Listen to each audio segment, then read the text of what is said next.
Pendant ce temps, les hôpitaux qui s'apprêtent à accueillir les cas les plus graves s'organisent pour faire face à l'épidémie. L'hôpital Bichat à Paris est l'un de ceux qui sont en première ligne en Île-de-France. C'est d'ailleurs là que les premiers malades avaient été soignés. Ils sont pris en charge d'une manière tout à fait spécifique, vous allez le voir. Isabelle Saboureau et Mathieu Auville. À l'hôpital Bichat, depuis l'arrivée des premiers malades en avril dernier, chaque semaine se tient une cellule de crise. Infectiologues, virologues, pédiatres, obstétriciens suivent au jour le jour la progression du virus H1N1 et préparent l'épidémie à venir.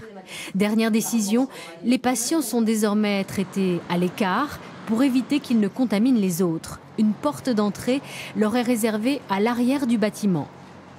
Voilà le circuit pour l'accueil des patients qui ont une suspicion de grippe H1N1, donc avec l'accueil, solution hydroalcoolique, gants, masques, et pour le personnel et pour le patient, pour la prise en charge des patients qui arriveraient ici, avec une protection étanche par rapport au reste du secteur qui est l'hospitalisation de jour. Ce secteur dédié au virus reçoit pour l'instant 2 patients par jour, pas plus.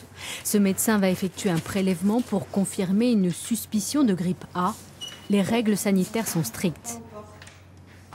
Dans les sous-sols de l'hôpital, près de 500 000 masques sont déjà stockés. On a le numéro de lot et on a une date de péremption qui est pour le mois de 2012. De quoi faire face à 10 semaines d'épidémie.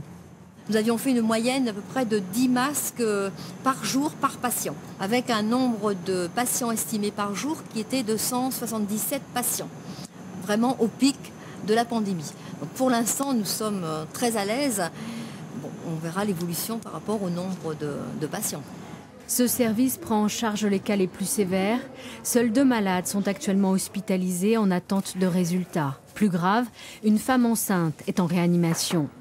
Le virus H1N1 n'a pas encore atteint sa forme épidémique, mais l'on s'y prépare. Au sein même du personnel, la grippe A pourrait toucher jusqu'à 30% des soignants.